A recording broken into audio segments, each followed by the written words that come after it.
Mesdames, Messieurs, bonsoir. Voici les titres du journal. Point des activités menées par le parquet de Cotonou, le procureur Gilbert Togbonnon a animé une conférence de presse. Plusieurs sujets ont été abordés au cours de la rencontre.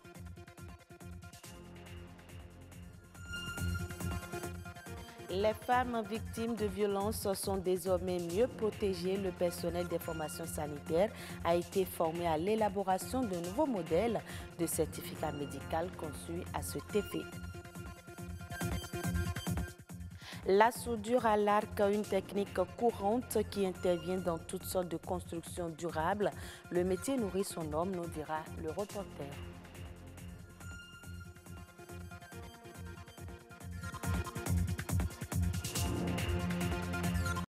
Le procureur de la République près le tribunal de première instance de première classe de Cotonou donne de la voix. Gilbert Togbonnon a fait aux médias le point de certaines activités du parquet de Cotonou au cours d'une conférence de presse. C'est un reportage signé Patrick Adjagbodjo.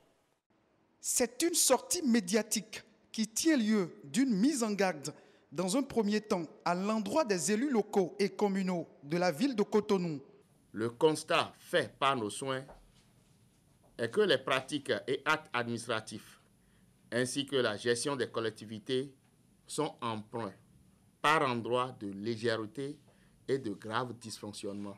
Des dysfonctionnements qui sont à l'antipode de la bonne gouvernance et ralentissent la dynamique de développement en marche au sein des collectivités locales. Le procureur de la République tient à inviter les élus locaux et communaux à accomplir dans les règles de l'art leurs obligations relatives à l'état civil, au foncier et à l'environnement. Le procureur de la République près le tribunal de première instance de première classe de Cotonou prend aussi à témoin le peuple béninois au sujet des pratiques peu orthodoxes observées dans les opérations de banque. Plusieurs procédures actuellement en cours dans les tribunaux ont révélé des écarts de rigueur tant du point de vue déontologique que des normes administratives devant régir les questions d'opérations bancaires. Face aux médias, Gilbert Togbonnon est suffisamment explicite. Le parquet de Cotonou sera regardant pour les comportements déviants qui entraînent le détournement de crédit ou autres actes bancaires. Les institutions d'assurance et les promoteurs des casinos exerçant sur le territoire de Cotonou sont également invités à se conformer aux normes régissant le secteur. Dans le cas contraire, force restera à la loi et la justice dira le droit au moment opportun, a-t-il laissé entendre. Et toujours dans le cadre de ces activités, le parquet de Cotonou a enclenché une poursuite judiciaire contre plusieurs centres de santé installés sur le territoire de Cotonou et qui exercent leurs activités dans l'illégalité. Les détails à travers cet extrait du procureur de la République près le tribunal de première instance de première classe de Cotonou. Le parquet de Cotonou, après avoir invité à maintes reprises les promoteurs des sociétés de gardiennage, des débits de poissons, des hôtels et des centres de santé exerçant sur son territoire à se conformer aux tests, a initié des poursuites contre les acteurs ci-dessus cités exerçant sur le territoire de Cotonou en méconnaissance des normes législatives et réglementaires de leur secteur respectif. C'est ainsi que le mardi 24 juillet 2018, 92 promoteurs de centres de santé exerçant à Cotonou sans autorisation sont poursuivis par devant le juge des flagrants délits du tribunal de Cotonou. Sur un autre registre, mieux s'occuper des femmes victimes des agressions sexuelles ne relève pas non seulement de la justice, c'est d'abord une préoccupation sanitaire.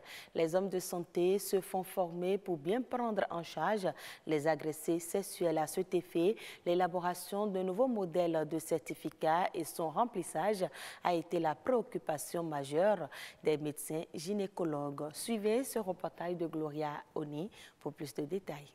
Au-delà de certaines pratiques traditionnelles qui constituent des violences à l'égard des femmes et des filles, la violence sexuelle est bien plus préoccupante. Une affaire juridique, mais d'abord sanitaire. Ces médecins, pour la plupart en gynécologie, se font former pour mieux prendre en charge les victimes.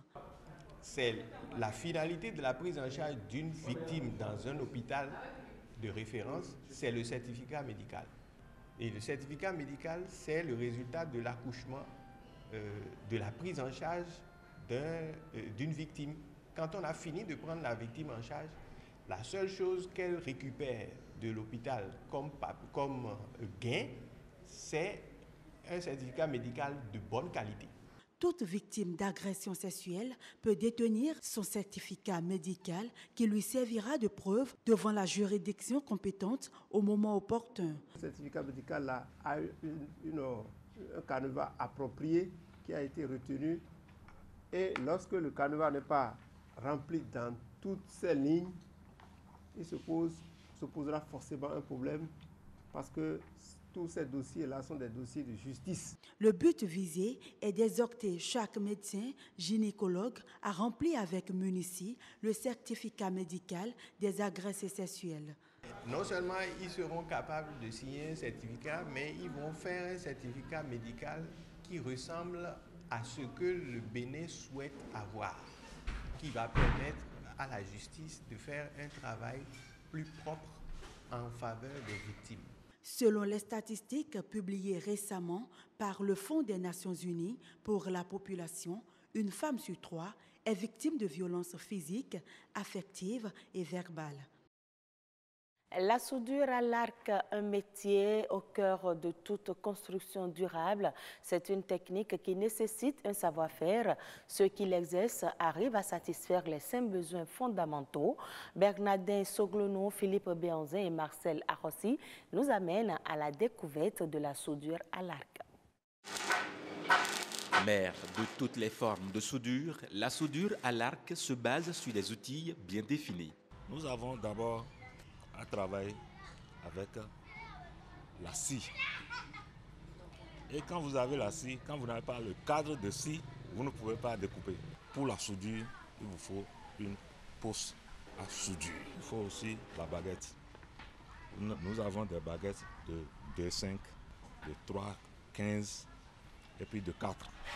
C'est un métier qui intervient dans toutes sortes de constructions durables. Il y a des travaux que nous faisons, comme la charpente métallique, nous faisons du chaudronnerie. Vous pouvez même construire un immeuble entièrement en métallique. Il utilise aussi une matière première bien connue. Il y a des tubes galvanisés, des tôles galvanisées, des cornières galvanisées. Les tubes carrés là aussi sont galvanisés. Ici on n'entre pas comme ça. Avec ce métier, l'homme arrive à assurer ses besoins de base. La soudure à l'arc, mais vous voyez, un homme de métier peut supporter un fonctionnaire pendant toute sa vie. Le jeune qui embrasse ce métier doit user de patience. Nos jeunes d'aujourd'hui, ils n'ont qu'à savoir que eux là, ce n'est pas la belle vie qui fait l'homme. Le métier, c'est un truc qui donne la vie. Théodore Alofa livre ici le secret de ce métier.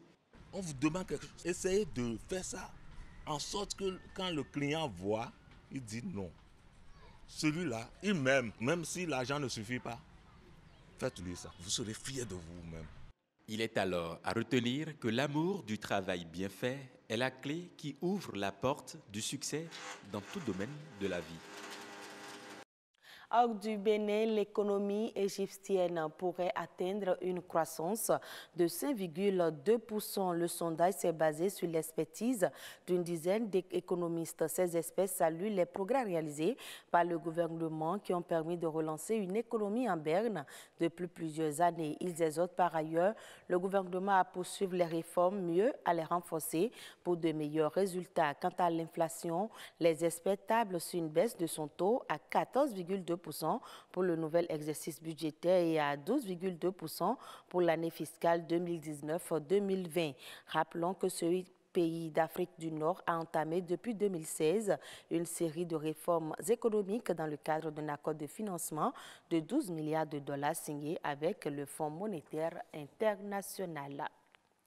Les États-Unis vont déployer environ 170 millions de dollars, soit 90 milliards de francs CFA d'aide humanitaire en faveur de l'Éthiopie. Ce nouveau programme devrait permettre de porter assistance à environ 8,5 millions de personnes en situation d'urgence humanitaire. Les personnes déplacées suite à un conflit ou à une catastrophe naturelle dans le pays sont les principales cibles.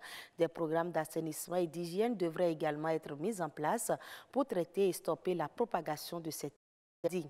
Notons que ce nouveau programme porte à 802 millions de dollars le montant total de l'aide humanitaire apportée par les USA aux pays est-africains depuis 2016. Ainsi se referme ce journal. Très bonne suite de nos programmes.